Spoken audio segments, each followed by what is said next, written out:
Heat fans, if you were with us for our watch parties all year long, you know that I live off competitiveness and I get pretty fiery. If not, well, you should have been subscribed. Well, news for you. In our May sub battle against 76ers now, we're trailing by 62. That's unacceptable. We lost in the play-in. That can't happen again. So hit that sub button and catch up the 76ers now. We're also 55K, or 55 away from 11K, I should say, which is a massive milestone. So let's hit two birds with one stone and hit that sub battle today.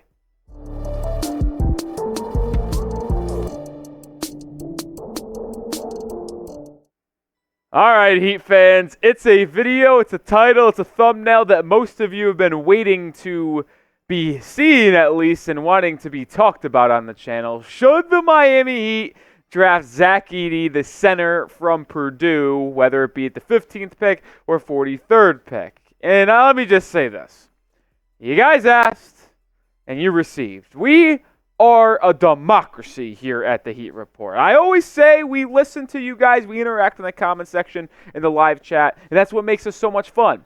I see the comments. All you guys are spamming draft Zach Edey in every video we talk about drafting a player or trying to find a center next to or behind Bam Adebayo. Everyone always talks about Zach Edey from Purdue. Well, guess what? Today we'll talk all about the center that is a two-time AP Player of the Year. But I do want to set the scene for everyone. And, well, the Heat do have 2 draft picks in 2024. At least as of now, that can obviously change barring any trades that happen. But they currently hold the 15th overall pick, which is just the outside the lottery. The first pick that isn't the lottery, to be exact. And then the 43rd overall pick in the second round. And it's a perfect storm because Jonathan Givony of ESPN actually mocked Zach Edey to the Miami Heat in the first round with the 15th overall pick. So it was a good time to talk about this after yesterday's lottery results. Givony said Edey's potential fit alongside Bam Adebayo would be a topic of discussion in Miami, but his productivity, physicality, intensity, and team culture match would be welcomed by the Heat. Adebayo started to slowly incorporate a three-point shot into his offensive arsenal late this season and has the type of defensive versatility that could be useful alongside another big. Edey's offensive rebounding and interior scoring are skills the Heat lack, making him an attractive pick here. I'll say this, Givony's last line there of adding size, adding interior scoring and rebounding, that is true. I just don't see Zach Edey's fit in Miami, and I don't see Edey translating into the NBA that well at all, regardless if it's with the Miami Heat or not. We're going to talk about Edey's career, why I think the way I think, and why I don't believe he's a good fit with Miami in just a second, but I'll ask this question, even though I know that the answer is most likely going to be yes. Do you want to draft Zach Edey? Type Y for yes, type N for no. I know what most of you guys think, but I'll ask anyway. Get in the comment section and get voting. Well, ironically enough, this does come at a good time because the NBA Combine is actually happening right now as we speak and throughout this entire week. And Edey measured in today at the Combine with some gaudy numbers, man. Without shoes, 7'3" is his height. So when he's wearing shoes, he's over 7'4" tall. And how about this wingspan? I will say, as much as I'm out on Edey, I am a little bit of a wingspan slut, if you will. I really like people with long arms to get in the passing lanes and contest shots. That is actually the 3rd highest wingspan ever measured behind Taco Fall and Victor Wembanyama. Standing reach is 9'7", so he could almost dunk the basketball without jumping. And then he weighs 299. Fascinating measurements, and it allowed him to be one of the most dominant players in college basketball history. His first 2 seasons at Purdue, as a true freshman and true sophomore, he was actually very productive in limited minutes. He didn't play that much in his first 2 seasons, only playing 14 and a half in his first year, and then 19 in his second year. But he took that leap in year 3 and 4, where he won Player of the Year, Wooden, the Naismith Award. You name the award, he earned it in his junior and senior year, playing over 31.5 minutes in both seasons. Also averaging more than 20 points a game, more than 2 blocks a game, more than 12 rebounds a game. He's shooting over 60% from the field. And I will give him credit, as much as I am a little critical of his game, he is a decent free throw shooter. For someone of his size and someone who doesn't step outside of the paint often, shooting above 70% from the line is very good. And he had to be effective from the charity stripe, considering he averaged about 8 to 10 free throws a game because other guys just couldn't guard him with his size and physicality, so they were forced to foul. Now, with all that positivity being said, I don't want Zach Edey on the Miami Heat, and I think there are better ways to use the 15th overall pick, and I want to give you some reasons why I believe that. I don't think he can defend, and even though I believe he would be a very solid and situationally good shot blocker, I do believe that.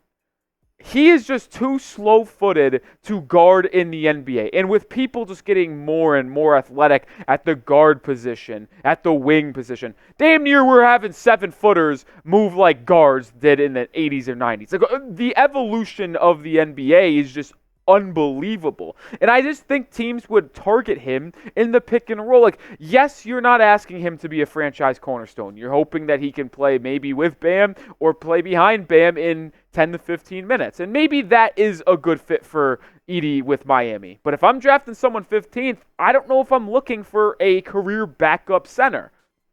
So if you just ask yourself here, you look to the postseason. If he gets into the game, and he gets switched on to Donovan Mitchell, gets switched on to Jason Tatum, it's barbecue chicken, man. Like, it's just not going to work. And listen, you could say that for most backup centers in the league. But then I'd also like for that backup center to give you some offensive ability outside of catching the ball in the paint and turning around for a right hook, which is why this is my second thing that I have an issue with. How will he score against size? Listen, he did play pretty well against Donovan Clingan in the national championship game, which did surprise me to a little bit because I thought Clingan, who is also a projected first-round pick and also 7'2", with a lot of weight on him and a good wingspan, I thought he was going to give him issues. Edey still was able to put up 20 points in that game, but when Edey gets bumped, and I watched a lot of Zach Edey, so don't act like I haven't seen him play. Like, he wants to post up on that right block or left block, and he wants to get over his right shoulder. That right hook is absolutely nasty, like Mike Tyson-esque, if you will.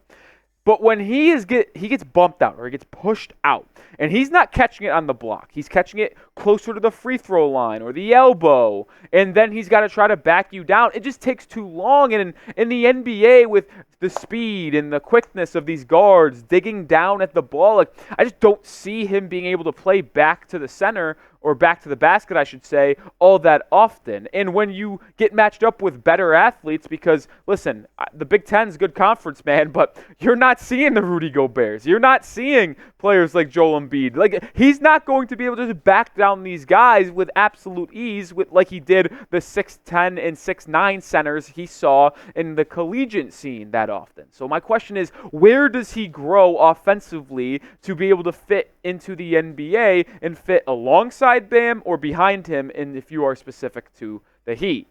Heat fans, we have these polos back in stock for you guys, and it's in a limited fashion, if you will. Chatsports.com/Heat Polo. That link will be in the description and comments of today's video. Pick up the sweet red Heat Polo. 2 sizes out of stock, 2X and Quad X, but the other ones still are in stock, so pick yours up today.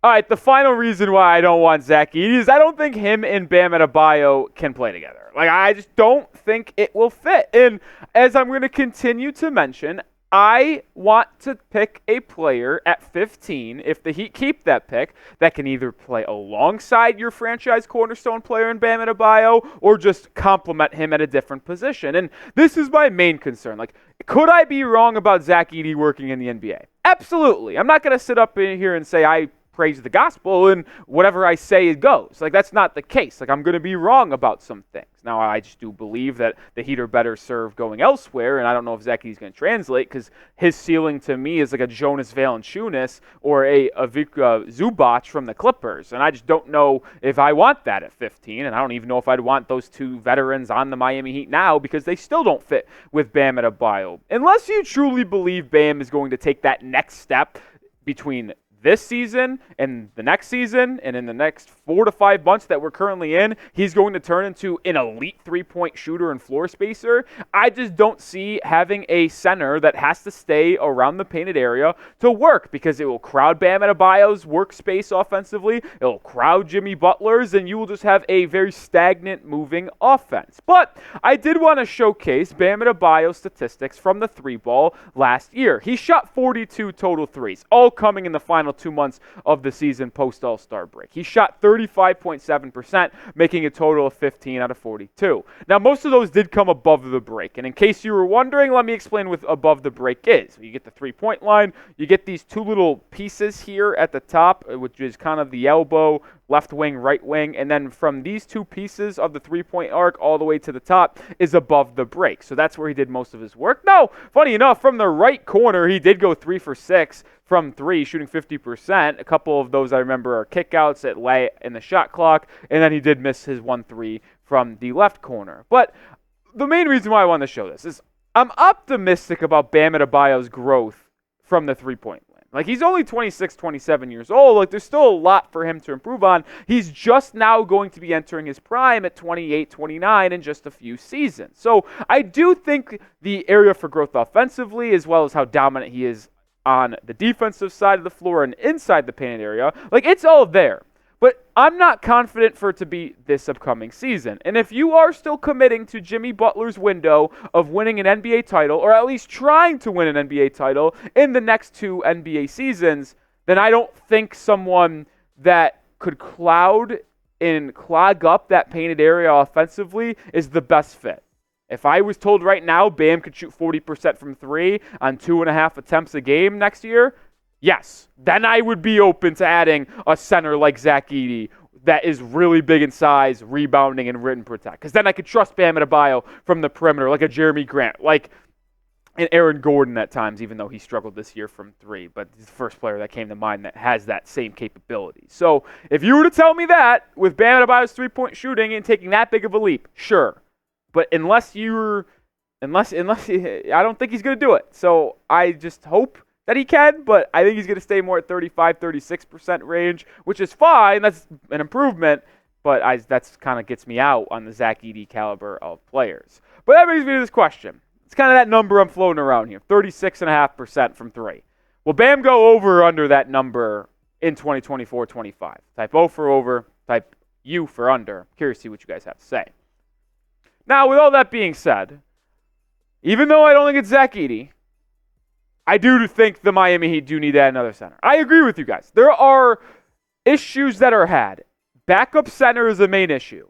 Scoring and shooting off the bench for Miami, also an issue at that guard position. And overall, a shot creator as well. That's why I still want Donovan Mitchell. But I think the Heat need to look more for a backup center potentially in free agency rather than the draft. So there are 5 free agent centers that do intrigue me here quite a bit. And I was reading an article from Barry Jackson based off where the cap situation is for Miami and they're above the first apron. They can't really pay anyone more than $5 million. And even if they do pay $5 million in that like low-level tax exception, they will go over the second apron, which not good. So they could really only do vet mins in free agency, at least as of now. Say they traded Duncan Robinson, they got below the first apron. Well, that opens up a lot of different things. But if they don't trade Duncan and they stay where they are very handicapped here. So Andre Drummond is someone that I'm intrigued in. Mason Plumlee, Luke Kornet. Those 3 guys,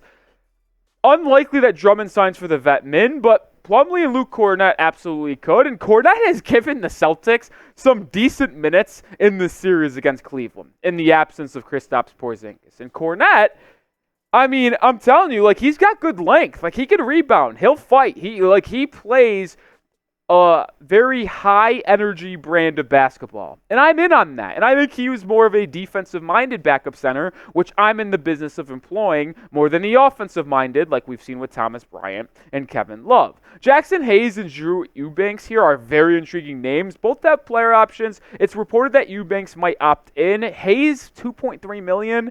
Does he opt out? He's kind of buried on that Lakers depth chart. We'll see if the Heat, offered him a vet min deal if he opted out, if he wanted to try to get into a better culture for Miami. That'd be very intriguing to see if Jackson Hayes could come around. But there's also the draft, which we're talking about with Zach Edey today. And some of the other centers for Miami could target outside of Edey. Kel'el Ware from Indiana, Yves Missi. Those two are fringe first-round picks. Like, I could see them going late 20s, maybe early 30s of the second round, but probably not at 15, and they'd likely be gone at 43. Filipowski from Duke is someone that you would hope is there at 15. We'll talk more about him in just a second. Deron Holmes is in that same tier as Missi and Ware, where he could go anywhere between the early 20s, early 30s in the first and second round. And then Trayvon Brazile is intriguing, 6'10", not really a true center, probably slated as a power forward, but listen, Bam Adebayo played center at Kentucky at 6'10", and he's only 6'9", 6'10" now, so maybe Brazile could come in and just create two of the same caliber of guys there. Brazile very athletic as a backup center. But the main guy I want to talk about from this list is Kyle Filipowski, center from Duke. I want him at 15. And honestly, the two biggest names I want for Miami at 15 that I think is realistic are both Duke Blue Devils, Jared McCain and Filipowski. Filipowski was really good for Duke last year, man. And I thought he was going to come out of the draft last year as a true freshman because I think he would have been a lottery pick. Now, he didn't really improve his stock too much this collegiate season, but he showed me enough to where I would love him at 15, averaging 16 a game, shooting 50% from the field, shooting 34.8% from three. Sure, that number isn't fantastic, but he does showcase the shooting stroke and ability to space the floor. And there has been some comparisons to Lauri Markkanen for Filipowski. Now, that might be just because he's a white big man that has been able to space the floor a little bit. I don't think he possesses the athleticism that Lauri does, but it does look like a fit between him and Bam could work offensively. Filipowski's 7 feet 248. That's what he's listed at on ESPN. So the size is there where you can have him and Bam really work inside on the interior defensively and gobble up some rebounds. And if Filipowski is able to space the floor and shoot 36% from three in the NBA, and then if you get that little increased tick of efficiency from Bam and he gets to 36%, I know this isn't fantastic, but you have now Bam and potentially Filipowski both shooting 36% from three. Well, that creates a pretty solid big man duo that you can run both of them together. You can run just one and one on the bench. Like, it gives you a lot of flexibility for Coach Eric Spoelstra that I am a big fan of. I also think Filipowski has the ability to be a playmaker. Only had 2.5 assists a game at Duke, but I think he could be someone you get the ball to at the free throw line or the elbow and have him make decisions with the Heat's patented offense running a lot of off-ball movement for shooters like Duncan Robinson. Like, say Duncan stays on the team and you draft Filipowski, I think dribble handoffs between Duncan and Filipowski could get really effective throughout the season. I think Filipowski might be my number one guy, at least as of now, for Miami to pick at 15, with Jared McCain just slightly behind him, also from Duke. All right, that's going to do it for today's video. A little bit of a longer one. I get that. I appreciate that. So if you're with us for the entirety of today's show, you obviously like what we're doing. So hit that sub button. Join us. I'm Nic Rohloff. We'll have you covered throughout the NBA draft process for Miami, into free agency, trade rumors, the whole 9 yards. We'll have it. And I'll see you on the next video. Go Heat.